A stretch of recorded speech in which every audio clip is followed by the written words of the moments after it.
Kita bersyukur sore hari ini, karena kita yakin dan percaya bahwa besok adalah hari di mana Yesus naik ke surga dan meninggalkan Roh Kudus kepada kita. Lagu ini memberikan satu inspirasi bahwa Tuhan mencintai kita dengan kasih-Nya, dan hambanya Bapak Yusuf Rusli dari FGB Men sudah hadir. Kita bersama menyanyikan lagu dengan segala sukacita. Haleluya, Tuhan memberkati. Manakala Yesus namanya menyeluruhkan, menyucikan, bahkan mati tebus dosa, kubur kosong membuktikan Dia hidup. Sebab Dia hidup, ada hari esok. Sebab Dia hidup, tak gentar, karena ku tahu Dia pegang hari esok.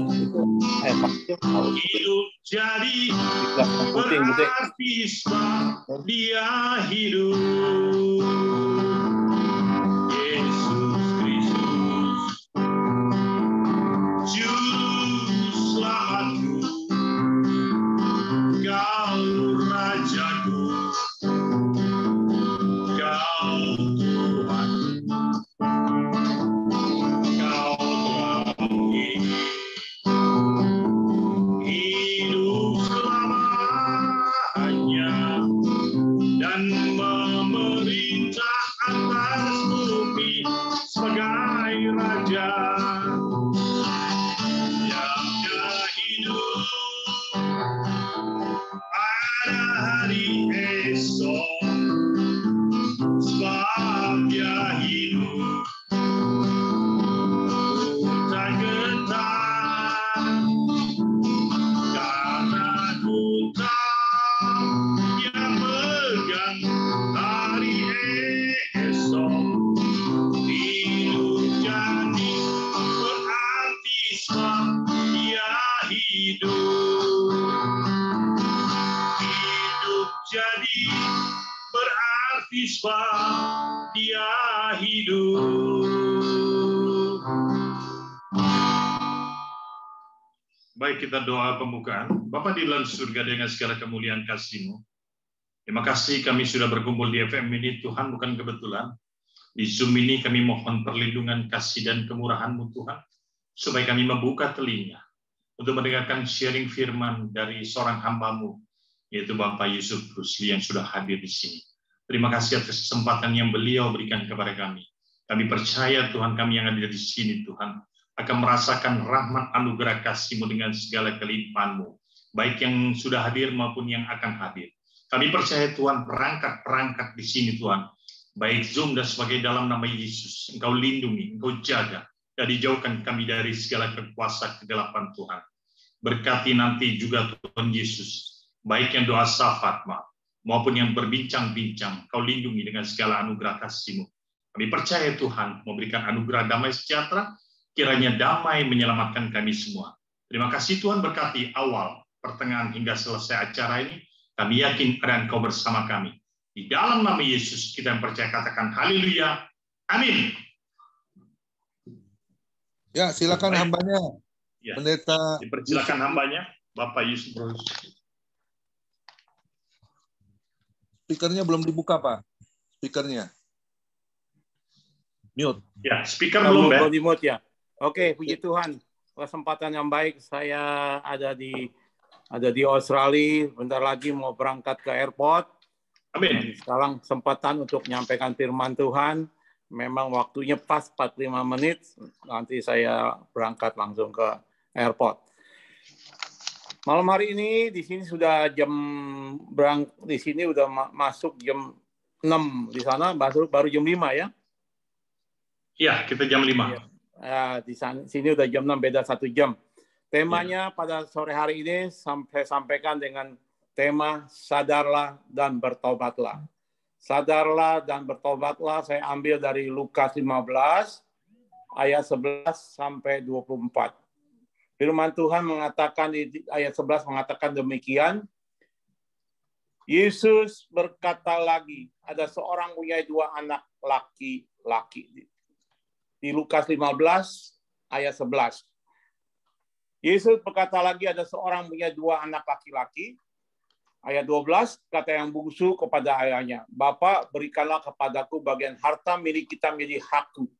Lalu ayah membagi bagian harta kekayaan itu di antara mereka. Ayat 13, berapa hari kemudian anak bungsu itu menjual seluruh bagiannya lalu pergi ke negeri yang jauh. Di sana ia memboros hartanya miliknya itu dengan hidup berpoya-poya. Ayat 14, setelah dihabiskan semuanya, timbullah bencana kelaparan di dalam negeri itu. Ia pun mulai melarat. Sampai ayat 4 dulu, ayat 14 dulu saya bacakan. Di sini kita ceritakan ada seorang, Yesus berkata ada seorang punya 2 orang anak laki-laki. Yang bungsunya berkata kepada bapaknya, berikan bagian harta milik kita menjadi hakku. Lalu ayahnya membagi haknya. Dan setelah itu, apa yang terjadi?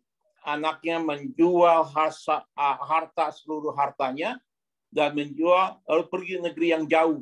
Dan di sana ia memboroskan hartanya miliknya dengan hidup berpoya-poya. Lalu setelah berpoya-poya terjadilah akibatnya dari hidup berpoya-poya terjadilah melarat. Jadi kalau kita belajar bahwa di bungsu ini, kalau kita lihat pelajari dari ayat 11 sampai ayat 14, tindakannya, perbuatannya tidak ada yang baik. Tidak ada yang baik. Pertama, dia mengambil minta harta bapaknya untuk diminta kepada dia. Bapak, berikanlah kepadaku bagian harta milik kita menjadi hak. Lalu ayah membagi-bagikan harta kekayaan di antara mereka. Dan bapaknya memberikan haknya. Betul ya, secara umumnya orang bapaknya masih hidup, anaknya betulnya tidak boleh minta warisan, kecuali minta modal. Kalau minta warisan itu betulnya kalau secara hukum Israel maupun secara orang Chinese maupun orang suku banyak suku tidak sopan dan tidak benar. Nah, tetapi anak ini sudah meminta haknya, warisan, udah itu dia pergi, dia jual hartanya semuanya, dan pergilah dia ke negeri yang jauh. Kalau dalam cerita hari-hari, mungkin dia tinggal dulunya, anggapnya tinggal di Kerawang. Tinggal Kerawang, dia dengar orang tinggal di Jakarta, teman-temannya pada maju, hidupnya berkelimpahan. Lalu anggaplah dia dari Kerawang pergi ke Jakarta. Lalu apa yang terjadi? Setelah dijual haknya, habisnya, dan juga pergi ke Jakarta dari Kerawang ke Jakarta. Di situ dia lihat dikatakan bahwa dia menghabiskan hartanya dengan memboros harta miliknya dengan hidup berpoya-poya. Jadi kalau hidup berpoya-poya, kesalahan si bungsunya hidupnya berpoya-poya. Yang kedua, dia juga salah bergaul. Bergaulan dia dengan orang yang tidak benar, yang rusak, yang buruk sifatnya. Akhirnya apa yang terjadi? Yang buruk dan rupanya, dan akhirnya merusak kebiasaan yang baik dari hidupnya. Kebiasaan yang baik dari hidupnya dia akhirnya rusak dengan pergaulan hidupnya. Setelah ayat 14, setelah dihabiskan semua hal, timbullah bencana kelaparan di dalam negeri itu. Ia pun mulai melarat. Jadi dalam cerita ini, tidak ada orang yang hidupnya boros, berpoya-poya, masa depannya cemerlang. Pasti masa depannya suram. Karena hidupnya berpoya-poya. Dapatnya, andai kata orang kerja pun, gajinya 10 juta, dia borosin 25 juta. Atau gajinya 25 juta, dia boroskan dengan anggapnya 100 juta. dan akhirnya apa ujung-ujungnya daripada orang hidup yang berpoya-poya memboroskan hartanya, ujung-ujungnya akhir daripada ceritanya pasti melarat. Bukan si bungsu aja, kita pun pasti akan melarat kalau hidup kita di luar daripada kebiasaan yang buruk ini kita pakai hari-hari. Dalam cerita ini dari ayat 11 sampai 14, kalau kita lihat nggak ada yang baik dari si bungsu. Apa yang baik dari si bungsu? Nggak ada yang baik. Satu, mengambil hak bapak, meminta warisan sebelum bapaknya meninggal. Kedua, dia jual harta semuanya, bukannya disisain atau mungkin dia dapat anggapnya punya tanah 5 hektar, mungkin dia jual 4 hektar, 1 hektar disimpan gitu. Nah, tidak, semuanya dijual dia, dan akhirnya boros dan hidupnya berpoya-poya. Dan akhirnya hartanya habis dan hidupnya melarat. Di dalam cerita ini tidak ada yang baik dalam si bungsu. Tetapi ada satu hal yang saya dapat di sini dikatakan ayat yang 12, kata yang bungsu kepada ayahnya, "Bapak, berikanlah kepadaku bagian harta milik kita yang menjadi hakku." Di sini kita belajar bahwa si bungsu sejelek-jeleknya dia masih punya talenta yang baik, yaitu dia minta bukan hak bapaknya, bukan hak ibunya, bukan hak kakaknya, dia minta menjadi hakku. Berarti dia nggak greedy, nggak rakus. Dia hanya meminta bagian dia. Banyak kita di Indonesia maupun di mana-mana, banyak kita meminta bukan haknya kita. Hak bapak kita kuasain, hak emak kita kibulin, hak adik kita, abang kita sikat. Nah, akhirnya terjadi keributan keluarga. Jadi akhirnya kakak sama adik jadi ribut, orang tua sama orang tua gara-gara dia bisa jadi ribut. Tetapi di sini kita belajar bahwa dia punya hati yang baik, hati yang benar, tapi dia mengatakan dia menjadi hakku. Jadi anak ini punya talenta yang baik, punya hati yang tulus, punya hati yang benar. Tidak mementingkan diri sendiri, egois. Tidak egois. Dia meminta haknya. Jadi anak ini nggak rakus, nggak greedy. Dan ayat dikatakan lagi, ayat 14, setelah dihabiskannya semua, timbullah bencana kelaparan di dalam negeri itu, ia pun mulai melarat. Inilah ujung-ujungnya melarat, dan melarat inilah hidup dengan cara hidup berpoya-poya, pasti melarat. Pepatah mengatakan lebih pasak daripada tiang. Kalau kita masak daripada tiang, pasti melarat. Apalagi si bungsu nggak punya kerjaan, tapi tiap hari dia borosin harta, ya pasti habis. Yang orang punya kerjaan aja, kalau hidupnya lebih pasak daripada tiang, pasti habis juga ujung-ujungnya. Ayat 15. Lalu ia pergi dan bekerja pada seorang majikan di negeri itu. Orang itu menyuruhnya ke ladang untuk menjaga babinya. Dia ingin, karena dia melarat, dia susah makan, akhirnya dia pikir dia mau kerja. Dalam waktu dia kerja di ladang, didapatkan kerjaannya adalah bukannya menjadi office boy, juru tulis, atau supervisor, atau manajer di tempat kantor, tetapi dia kerjanya di ladang untuk menjaga babinya. Ini sangat rendah buat seorang mantan orang kaya, anak orang kaya, dan pernah menjadi orang kaya. Sangat rendah menjadi penjaga babi. Penjaga babi, kerjanya sungguh sangat menyedihkan dan sangat merendahkan harga dirinya. Lalu ayat 16 mengatakan demikian. Ayat 16, lalu ia pergi mengisi perutnya dengan ampas yang menjadi makanan babi itu. Tetapi tidak seorang pun memberikannya kepadanya. Ayat 16 di sini sangat menyedihkan. Sudah kerjanya jadi sebagai penjaga babi, dan juga waktu ia ingin mengisi perutnya dengan ampas yang menjadi makanan babi itu.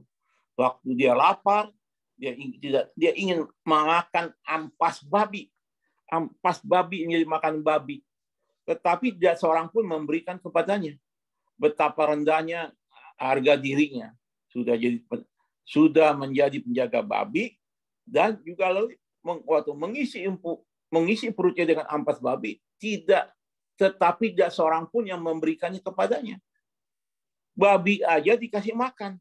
Dia babi mau makan, dikasih ampas makan babi. Dia sebagai manusia yang mantan orang kaya mau makan babi aja nggak dikasih. Betapa rendahnya harga dirinya lebih rendah dari seekor binatang, atau lebih rendah daripada binatang, lebih rendah daripada babi. Dan karena babi aja dikasih makan, tetapi dia tidak mendapat makanan. Begitu sangat sedihnya anak bos ini, si abungsu ini. Ayat 17, lalu ia menyadari keadaannya. Katanya, betapa banyak orang upan Bapakku yang berlimpah-limpah makanannya, tetapi aku di sini mati kelaparan. Dalam katanya, ayat 17, lalu ia menyadari keadaannya. Nah, ini salah satu yang luar biasa si bungsu. Dia menyadari keadaan dirinya. Banyak orang hidupnya berdosa, hidupnya berpoya-poya, dan juga melakukan hal yang tidak berkenan pada Tuhan. Dia tidak menyadarinya. Malah bangga dengan dosa-dosa. Tapi bungsu ini dia menyadari keadaannya. Nah, inilah Tuhan juga mau menyadari kita sebagai anak Tuhan harus menyadari keadaan diri kita. Mengenal diri kita. Orang menyadari dirinya bahwa dirinya adalah siapa, ini sangat penting. Banyak orang yang tidak tahu diri. Tidak menyadari dirinya bahwa dirinya siapa. Banyak orang mengenal dirinya orang lain, tetapi tidak mengenal dirinya sendiri.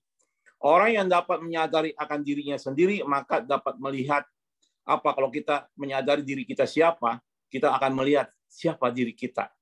Dan apa kesalahan kita, apa kekurangan kita, apa kelemahan kita. Dan keadaan diri kita sepenuhnya di saat itu kita menyadari apa kekurangan kita, apa kelemahan kita, apa yang hidup kita yang kita jalani, kesalahan hidup kita ini, yang mana kita bisa koreksi diri karena kita menyadari. Ya, dikatakan, jadi anak ini hidup di alam sadar.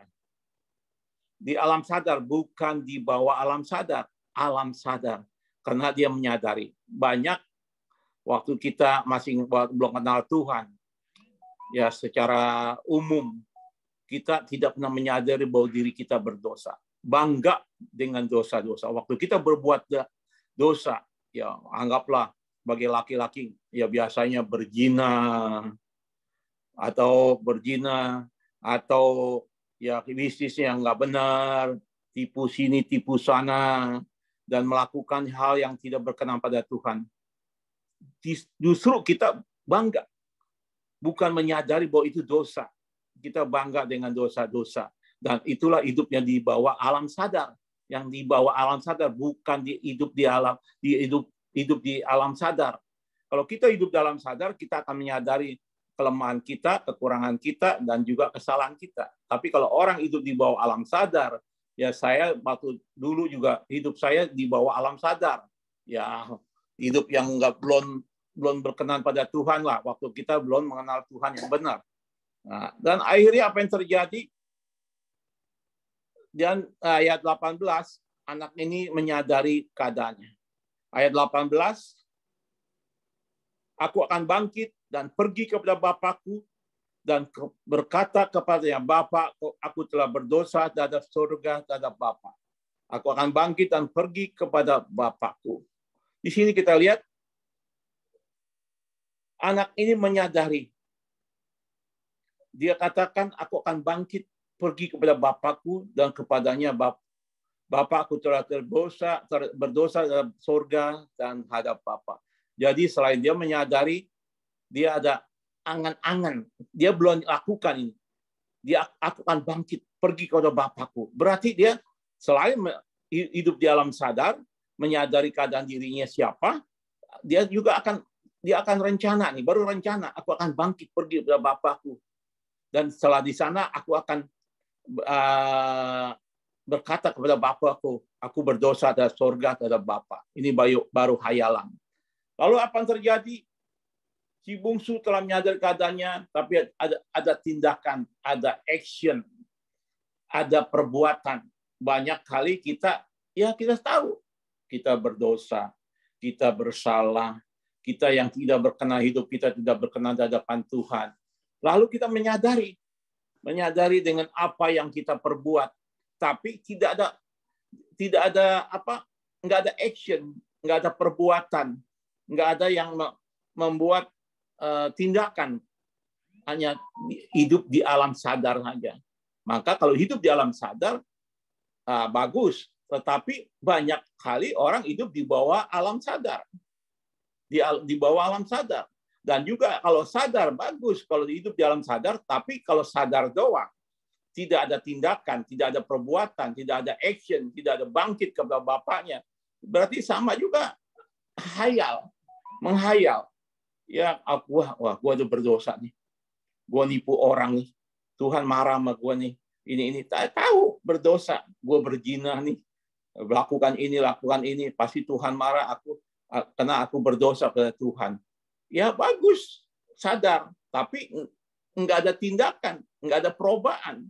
Ya besok berzina lagi, nipu lagi. Apa artinya? Sadar, tapi tidak pernah ada kebangkitan, nggak ada action, nggak ada perbuatan untuk pertobatan. Tapi anak ini, selain 18 tadi dikatakan ayat 18, aku telah berdosa dari surga dan Bapa, aku akan bangkit pergi kepada Bapakku. Ayat 19, aku tidak layak lagi sebut anak Bapa, jadikanlah aku sebagai salah seorang upahan Bapakku. Di sini dia juga akan mengakui bahwa dia bukan sebagai anak lagi. Karena hidupnya sudah berdosa, tidak layak disebut anak Bapa, ayat 19. Jadikanlah aku sebagai salah seorang upahan Bapakku. Dia merasa bangga kalau jadi seorang upahan Bapaknya. Nggak perlu disebut anak. Asal dia terima kerja di tempat Bapaknya, sebagai budak, ada sebagai orang upahan, dia sudah berterima kasih kepada Bapaknya. Karena dia tahu siapa dirinya. Dia sadar bahwa dia orang yang berdosa, orang yang tidak berkenan di hadapan Tuhan. Ayat 20. Maka bangkitlah ia pergi kepada Bapaknya. Maka mulailah dia action.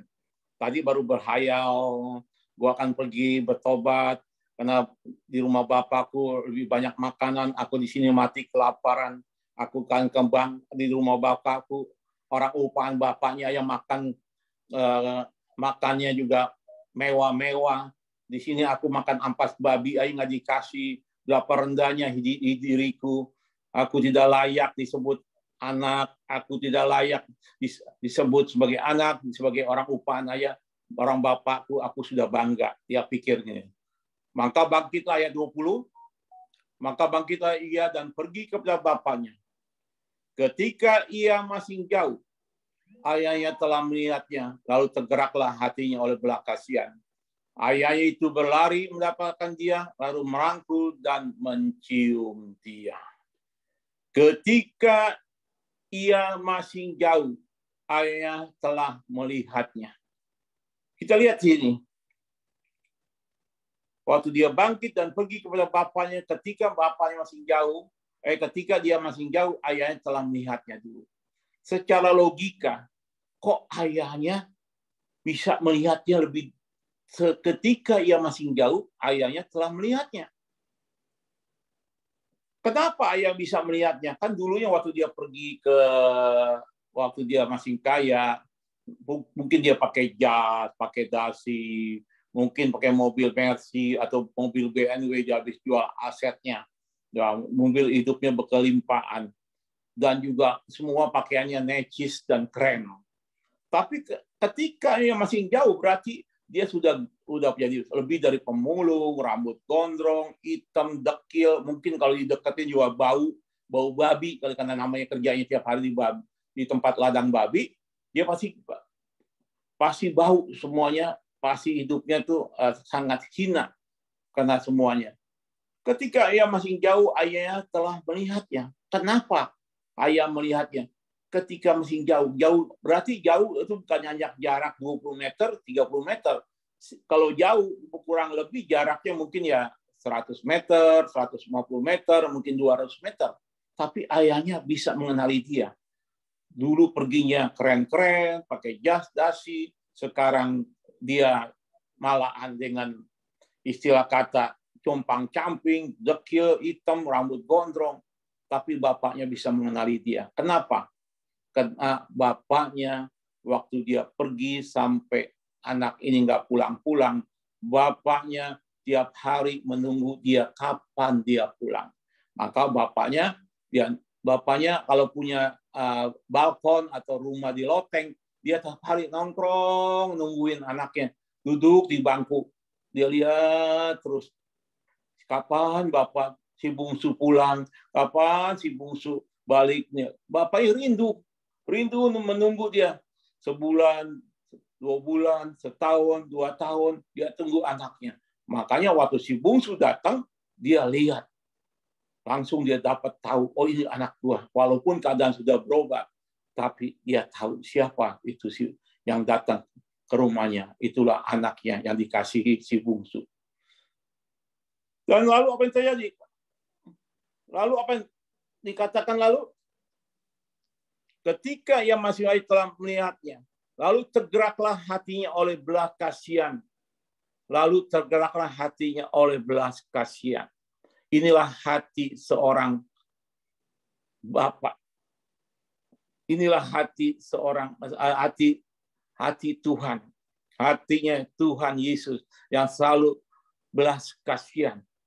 Apapun dosa kita, apapun kesalahan kita, apapun yang kita berbuat, kalau kita mau datang lagi kepada dia, dia tunggu kita. Kapan waktu kita datang, dia punya hati pasti tergerak oleh belas kasihan dengan apa yang kita perbuat.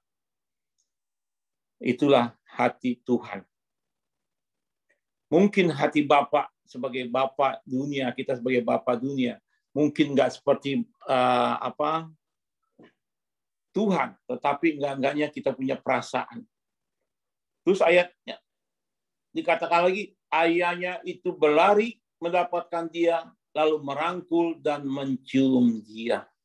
Selanjutnya, ayah itu berlari mendapatkan dia, lalu merangkul dan mencium dia. Karena artinya oleh belas kasihan, tergerak oleh belas kasihan, ayahnya berlari mendapatkan dia, lalu merangkul dan mencium dia. Dari rumahnya dia turun, kalau dari lotengnya, dari balkon dia turun, dia lari ke anaknya, lalu dia merangkul, dia mencium dia. Dengan jarak mungkin 100 meter, dia lari, bapak didapat dia peluk, dia rangkul dan dicium dia. Inilah hati seorang bapak. Hati seorang bapak, dia rangkul dan dia cium dia. Ayahnya itu berlari. Apa artinya berlari? Sekarang pertanyaan saya, kalau saudara saya kasih uang 1 juta, saya lemparin, ayo Pak Komingguan, saudara-saudara yang ada yang di Zoom ini uang 1 juta, saya lemparin, lari, ambil. Mungkin saudara kalau lihat nilai 1 juta atau 500.000, malu-maluin aja gue rebut-rebutan duit, yang 500.000, 1 juta, berlari-lari mendapatkan uang itu. Gengsi, saya pun nggak mau dengan uang 1 juta rebut-rebutan sama anak buah saya. Dengan saudara gue sendiri, saya malu uang 1 juta. Tetapi ayahnya itu berlari, mendapatkan anak itu berlari. Berarti yang didapatkan adalah nilainya tinggi. Bernilai. Kalau nggak bernilai, bapaknya nggak mau berlari untuk mendapatkannya. Karena bernilai, anaknya itu apa nilainya? Kalau saya kasih 5 krat berlian, bapak-bapak yang di Zoom ini 5 krat berlian, harganya ya 5M, anggapnya. 1 krat 1M, 5 krat 5M. Saya lemparin, siapa yang dapat duluan, siapa yang dapat silakan ambil. Ya, mungkin kalau saudara dapat, pasti buat istri, buat anak, buat apa, 5 krat 5M. Pasti saudara berlari untuk mendapatkannya. Karena ini barang yang berharga. karena nilainya 5 karat, mungkin lebih dari 5 M. Nah, begitu juga si bungsu. Si bungsu di hadapan bapaknya bukan nilainya 500.000, bukan nilainya 1 juta, tapi nilainya adalah berlian. Berlian Tuhan. Kita ini adalah berlian Tuhan. Waktu kita berdosa, kita datang pada Tuhan. Tuhan menunggu kita. Tuhan bergerak hati oleh belas kasihan. Dia berlari untuk mendapat kita. Dia peluk kita. Kita rangkul. Dia rangkul kita dan cium dia. Dia cium kita. Kenapa? Karena diri kita berharga.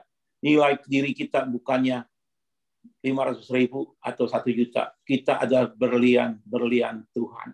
Makanya bayanya berlari untuk mendapatkan dia. Dia tahu anaknya ini berharga di hadapannya. Begitu juga hidup kita. Kalau kita menyadari bahwa kita mau datang pada kelemahan kita dan kita akui dosa-dosa kita, pasti anaknya kita dirangkul dan dicium dengan berlari mendapatkan kita. Kalau lihat ya ayat yang lalu, ayat 21, tadi ayat 20. Kata anak itu kepadanya, Bapa, aku telah berdosa terhadap sorga, terhadap Bapa. Aku tidak layak disebut anak Bapa.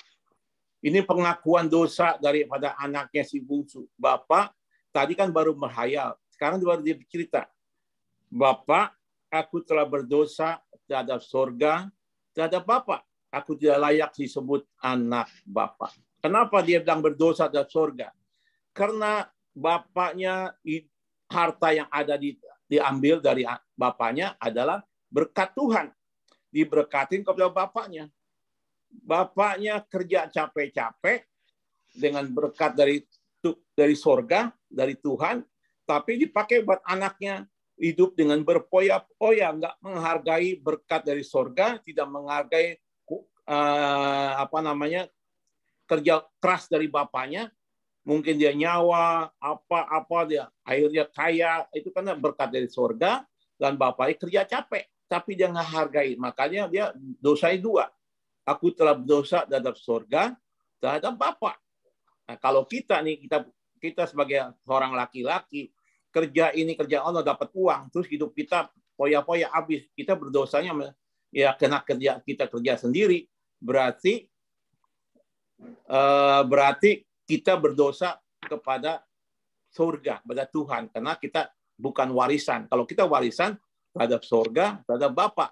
Karena kita bukan warisan, kita berdosa kepada surga, kepada Tuhan. Tuhan berkati kita, mestinya untuk mulia berkat yang kita terima dari Tuhan, untuk memuliakan Tuhan, tetapi kita dengan hidupnya berpoya-poya, memuliakan iblis dengan hidup yang tidak benar, ya karaokean lah, berjinaan lah, dan hidup gelimbang dengan dosa-dosa dan lain-lain, narkoba dan bla bla bla, kita dosa terhadap surga.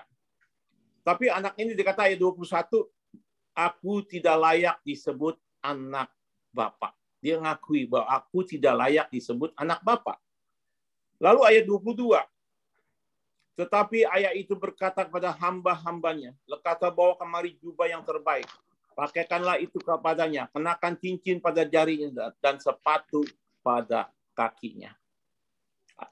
Dia mengakui dosanya, dia disebut dia tidak layak sebagai anak, tidak layak dia akan selain mengaku dosa pada surga dan juga kepada Bapa, dan juga dia tidak layak disebut anak Bapa.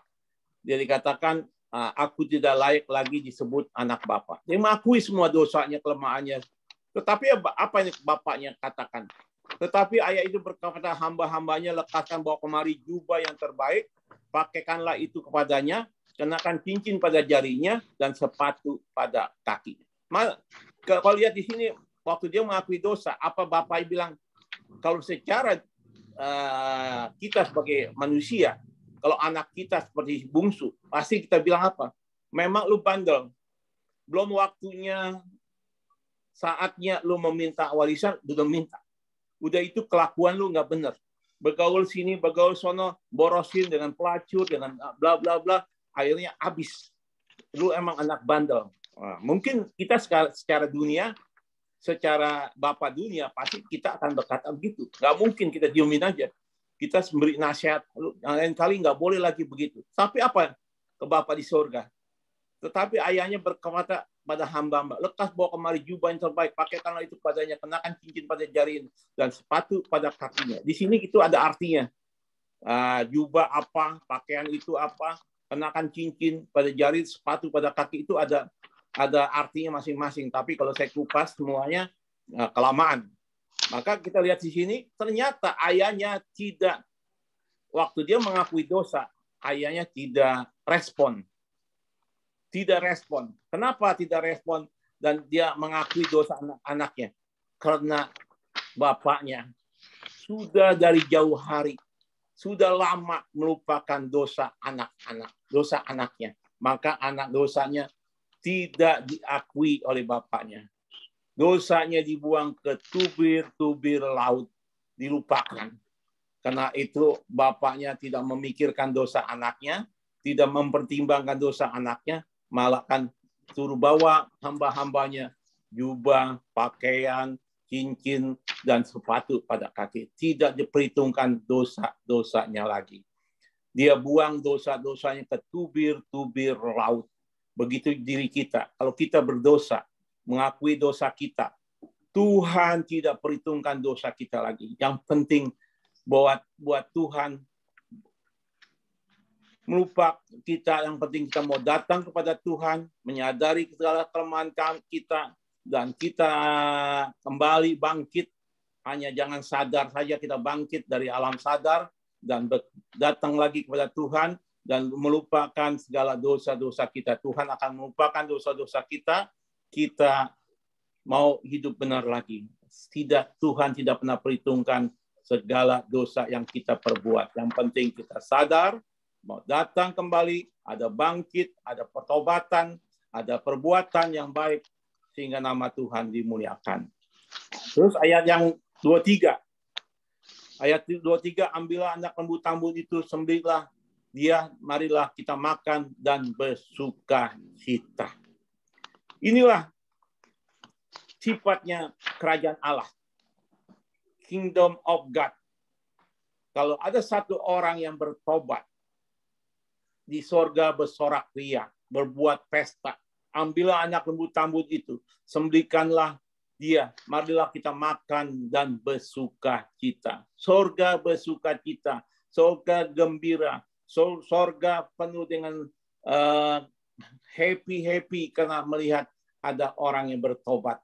Satu orang bangkit bertobat kepada Tuhan dan kepada sorga. Ayat 24 yang terakhir. Sebab anakku ini telah mati, menjadi hidup kembali. Ia telah hilang, didapatkan kembali. Maka mulailah mereka bersukaria. Sebab anakku. Nah, kita lihat sini. Si bungsu mengakui bahwa dia tidak layak disebut anak. Tetapi bapaknya bilang, sebab anakku. Apapun keadaan seorang anak, sejahat dan berdosanya dia, walaupun hidupnya tidak berkenan, tetap saja statusnya seorang anak, tetap diakui sebagai anak. Bapaknya mengatakan, sebab anakku. Kita rusak, hancur-hancuran. Kalau kita mari bertobat, Tuhan bilang, sebab anakku. Kita sebut tetap anakku. Mungkin kalau kita sadar, inilah anakku yang kukasihi, kepadanya aku berkenan. Mungkin kita disebut anakku, padanya aku berkenan kalau hidup kita bertobat. Tuhan tidak mengubah status seorang dari anak menjadi pembantu, budak atau orang buangan. Yang penting buat pandangan Bapa di sorga adalah anaknya mau datang kembali kepadanya dan mau sadar dan bertobat. Paling penting, statusnya tetap sebagai anak, tidak akan dibuang. Tetap sayangnya buat manusia. Tetapi sayangnya buat manusia yang dilihat, yang diperhitungkan adalah dosa-dosa yang terdahulu, bukannya kesadaran dan pertobatan. Itulah manusia. Hanya melihat diperhitungkan setiap dosa, perbuatan kita yang lama tidak pernah diampuni. Kalau kita punya salah sama teman kita, mungkin 10 tahun yang lalu kita nggak benar, mungkin hidup kita pelacuran, narkoba, dan mungkin juga kita penipu. Tetap waktu kita datang pada teman kita, dia perhitungkan, hati-hati dia bekas narkoba, hati-hati dia penipu, hati-hati dia nggak pernah lepasin terus segala dosa-dosa kita. Dia perhitungkan terus. Tapi puji Tuhan, Bapa di surga menghapuskan semua. Dia buang dosa kita tubir-tubir laut. Dikatakan lagi, ada di sini, sebab anakku telah mati. Ayat 14, telah mati. Kenapa mati? Setiap umat Tuhan kalau meninggalkan Tuhan, dia mati secara rohani. Kita telah mati kalau kita meninggalkan Tuhan Yesus. Makanya jangan sampai kita meninggalkan Tuhan, kita akan mati secara rohani. Dan menjadi hidup kembali. Menjadi hidup kembali waktu kita datang kembali kepada Tuhan, rohani kita hidup kembali. Dan dikatakan lagi, ia telah hilang dan didapatkan kembali. Maka mulailah mereka bersukaria. Ia telah hilang. Hilang dari mana? Hilang dari kerajaan Allah. Hilang dari kewarganegaraan surga. Kalau kita meninggalkan Tuhan, kita mati secara rohani, dan juga kita hilang kewarganegaraan kita. Banyak orang jadi mualaf. Dari Kristen jadi mualaf, itu dia hilang dari kewarganegaraan surga. Dia tidak dicatat lagi di kitab kehidupan karena dia hilang dari kewarganegaraan surga. Dan kalau dia kembali lagi, kasih Tuhan tetap ada, didapatkan kembali warganegaranya, kembali lagi ke warganegara surga. Waktu dia mati, dia akan tinggal di surga kalau dia bertobat. Saya rasa firman Tuhan mengatakan ini, renungannya, kesimpulannya, ke-1, janganlah hidup kita berpoya-poya. Akibatnya pasti kita akan melarat. Jangan sekali-kali kita hidup berpoya-poya dan tidak menjalankan kehendak Tuhan, tidak muliakan Tuhan. Yang kedua, jika kita berdosa, sadarlah dan bertobatlah. Dan datanglah kembali kepada Bapa di surga. Dia tetap mengasihi kita. Dia tidak pernah memperhitungkan segala dosa-dosa kita. Yang ketiga, Bapa di surga selalu rindu menunggu kita kembali kepadanya. Kalau kita berdosa, kita kembali kepada Bapa dan minta ampun, dosa kita tidak pernah diperhitungkan. Datanglah diri kita kepadanya dengan penuh pertobatan. Demikian firman Tuhan. Pas 45 menit, saya khotbah kurang dari 45 menit. Saya mengucap syukur, terima kasih semua. Mari kita berdoa untuk firman Tuhan. Terima kasih Tuhan Yesus, terima kasih Bapa, terima kasih Roh Kudus untuk semua kebaikan, menyadari kami, memberi kami pengertian bahwa kami, apapun yang kami berbuat, Tuhan tidak pernah perhitungkan kalau kami sadar dan bertobat dan mau bangkit datang dan melakukan action untuk kembali lagi kepada Engkau Tuhan. Kami percaya Engkau tetap mengasihi kami.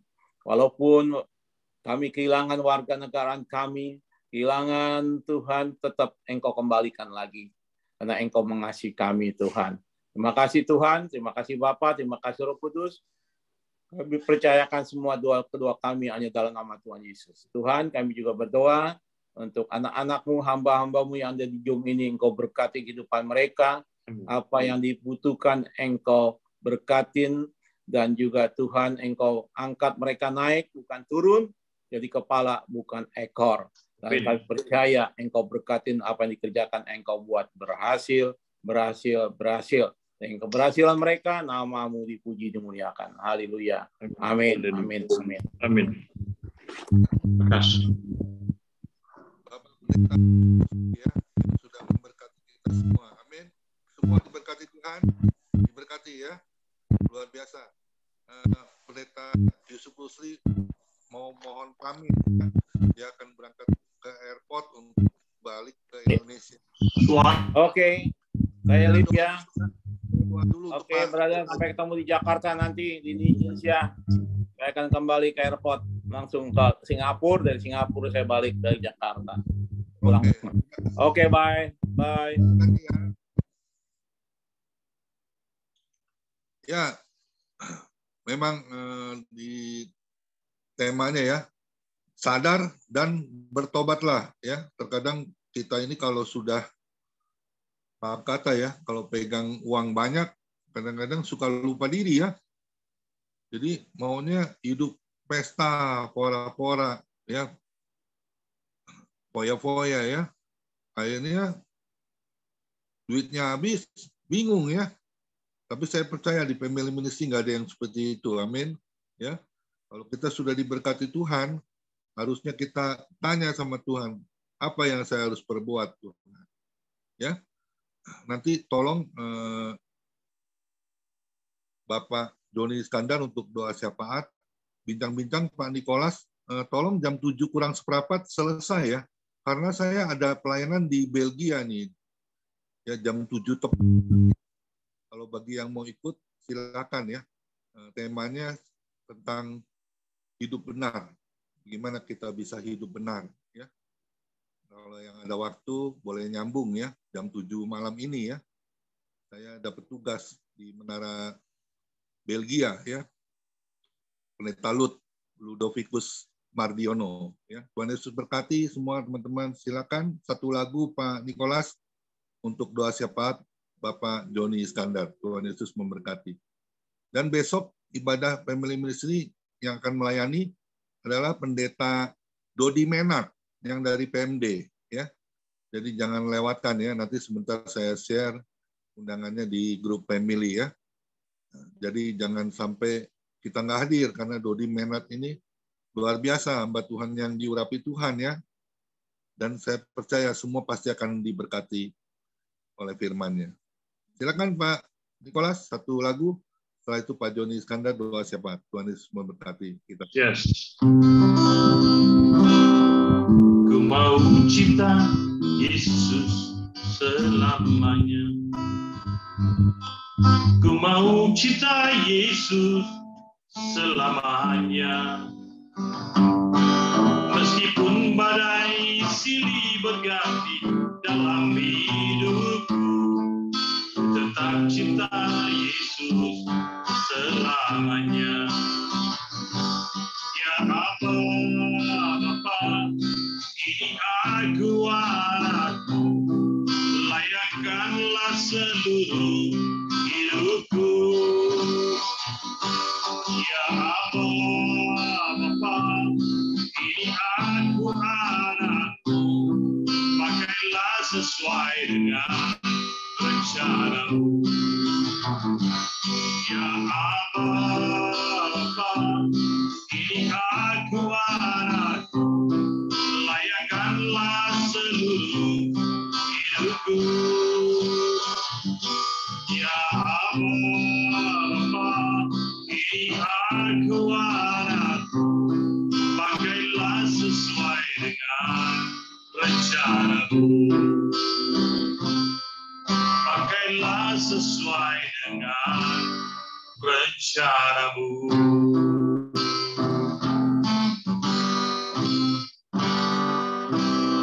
Baik, saya kembalikan kepada hambanya untuk doa syafaat, yaitu Bapak Joni. Silakan. Ya, mari kita bersatu dalam doa. Dalam nama Bapa, Putra, dan Roh Kudus, kami bersyukur Tuhan kalau pada sore hari ini Engkau berkenan untuk mengumpulkan kami kembali di tempat ini di dalam Zoom meeting Family Ministry. Kami tahu Tuhan semua ini bukan karena kuat gagah kami, tetapi semuanya itu karena kasih karunia daripada Engkau sendiri untuk kami semua. Sehingga kami boleh menikmati apa yang hendak Kau sampaikan pada kami hari ini melalui hamba-Mu yang telah Kau utus, Bapak Pendeta Yusuf Rusli. Tuhan berkati Bapak Pendeta Yusuf Rusli yang telah menyampaikan kebenaran firman-Mu untuk kami semua pada sore menjelang malam ini, Tuhan. Dan Engkau memberkati Bapak Pendeta Yusuf Rusli di dalam pelayanannya, supaya ia boleh tetap menjadi hamba-Mu yang setia, hamba-Mu yang taat, dan selalu bisa memberikan buah-buah di dalam kehidupannya untuk orang-orang lain. Tuhan, kalau juga sebentar Pak Yusuf Rusli akan berangkat ke Australia, Tuhan, Kiranya Kau mau menyertai perjalanannya, sehingga dia boleh sampai ke tempat tujuannya dengan selamat, tanpa kekurangan suatu apapun. Tuhan, terima kasih atas firman-Mu hari ini, di mana Engkau telah mengingatkan kami semua bahwa kami adalah anak-anak-Mu yang Engkau kasihi. Engkau adalah Bapa yang tidak pernah memperhitungkan dosa-dosa kami, walaupun kami seringkali melukai atau menyakiti hati-Mu, Tuhan. Tapi Engkau Allah yang Maha Pengasih, Maha Penyayang, di mana pada sore ini kisah tentang anak yang hilang telah mengingatkan kami kembali bahwa Engkau begitu mengasihi setiap anak-Mu, walaupun anak-anak-Mu itu sudah menyakiti hati-Mu.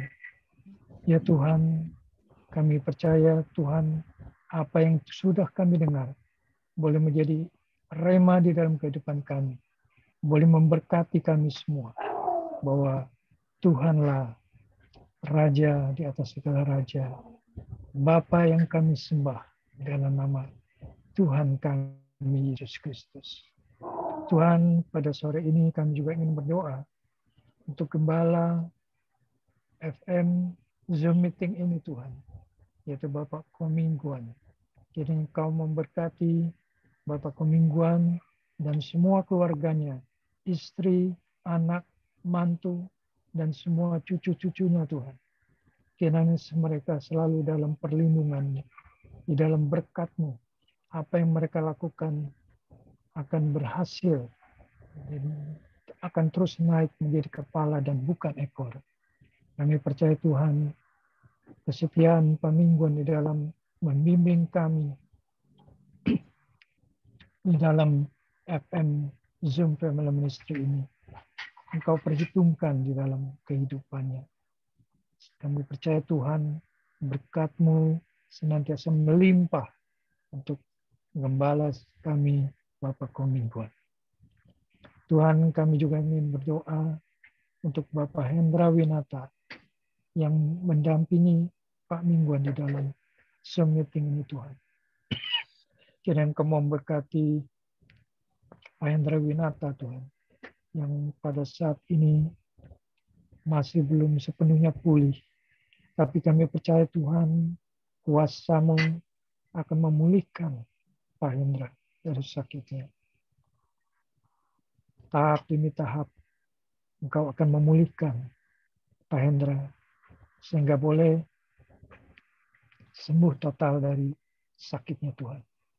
Karena Engkau begitu mengasihi Pak Hendra di dalam pelayanannya, sehingga dia boleh kembali melayani Engkau dengan segenap hati, dengan penuh cinta kasih. Tuhan, kami mohon pertolongan-Mu. Kau angkat sakit penyakitnya Tuhan, agar Bapak Hendra boleh kembali menjadi sempurna seperti sedia kala. Terima kasih Tuhan. Tuhan, kami juga ingin berdoa untuk bangsa negara kami, terutama untuk kepala negara kami, Bapak Presiden Joko Widodo dan wakilnya Bapak Mahfud Amin. Tuhan, Engkau telah memilih mereka di dalam untuk memerintah bangsa ini Tuhan, dan kami percaya apa yang sudah Kau pilih adalah yang terbaik. Oleh karena itu kami juga sudah merasakan bagaimana pemerintahan daripada Pak Jokowi dan semua para menteri yang sudah berjuang untuk memajukan bangsa ini menjadi bangsa yang lebih baik. Walaupun banyak halangan rintangan yang menerjang Tuhan, terutama COVID ini yang sudah berlangsung 2 tahun selama ini Tuhan. Tapi kami bersyukur kalau pada saat ini COVID sudah menurun dari sebelumnya Tuhan. Dan kami percaya pada saatnya nanti maka COVID ini akan hilang, sirna dari bumi Indonesia ini, bahkan di seluruh dunia. Tuhan, kami juga ingin berdoa untuk aparat pemerintah, baik di pusat, daerah, sampai ke desa-desa Tuhan.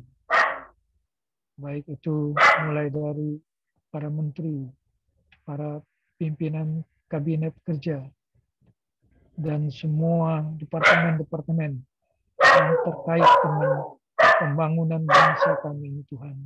Kau berkati mereka semua Tuhan, menjadi aparat-aparat yang takut akan Tuhan, sehingga apa yang dilakukan oleh mereka benar-benar menjadi kebanggaan maupun kehormatan bagi bangsa negara kami. Kiranya semua putusan yang diambil boleh adalah keputusan dari Engkau sendiri melalui mereka. Tuhan, kami juga ingin berdoa untuk aparat keamanan, baik itu dari maupun aparat hakiman, jaksa agung, dan semuanya Tuhan juga memberkati mereka agar semua mereka dapat melaksanakan tugasnya dengan sebaik-baiknya, sehingga keadilan boleh ditegakkan di negara kami ini Tuhan. Bapak, kami ingin berdoa juga untuk Zoom Family Ministry yang telah Kau selenggarakan di dalam setiap harinya. Kami boleh mengikuti Zoom ini Tuhan, untuk menguatkan iman percaya kami sebagai anak-anak-Mu. Berkati Tuhan semua yang mengambil bagian di dalam pelayanan ini. Engkau tahu Tuhan siapa mereka satu persatu, walaupun kami tidak menyebutkannya, tapi kami percaya mereka bekerja dengan sepenuh hati, dengan ketulusan, agar supaya FM Family Ministry ini boleh terus berjalan dengan baik. Bahkan semakin baik lagi Tuhan.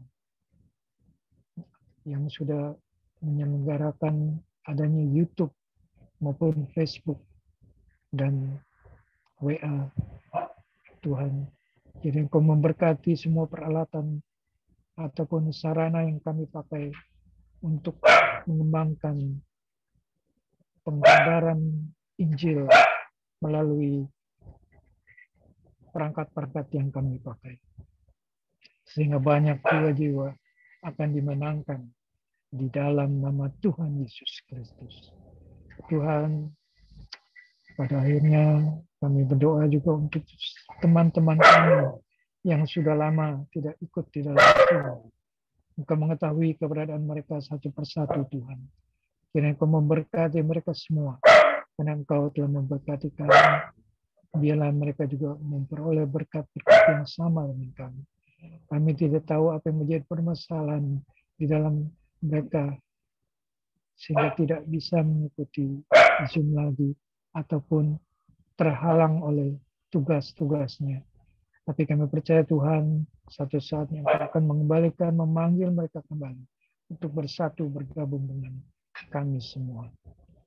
Tuhan, inilah doa kami yang tidak sempurna, dan kami ingin sempurnakan doa kami dengan doa yang Kau ajarkan sendiri kepada kami.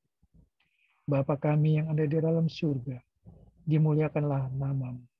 Datanglah kerajaan-Mu, jadilah kehendak-Mu di atas bumi seperti di dalam surga. Berilah kami rezeki pada hari ini, dan ampunilah kesalahan kami, seperti kami pun mengampuni orang yang bersalah kepada kami. Dan janganlah masukkan kami ke dalam pencobaan, tetapi bebaskanlah kami dari yang jahat. Karena Engkau yang mempunyai kerajaan, kuasa, dan kemuliaan untuk selama-lamanya. Dalam nama Tuhan Yesus, kami telah berdoa dan mengucap syukur. Haleluya. Amin. Ya, saya kembalikan. Kedua tangan kita dan berkat yang datang dari Engkau, dan Tuhan melindungi Engkau. Dan Engkau kasih Tuhan mengatakan wajahnya kepada kita semua. Damai sejahtera. Kiranya Tuhan Yesus memberkati kesehatan Bapak, Ibu, anak, cucu, semuanya dalam perlindungan Tuhan Yesus yang sempurna. Dan kiranya tangan Tuhan yang menyertai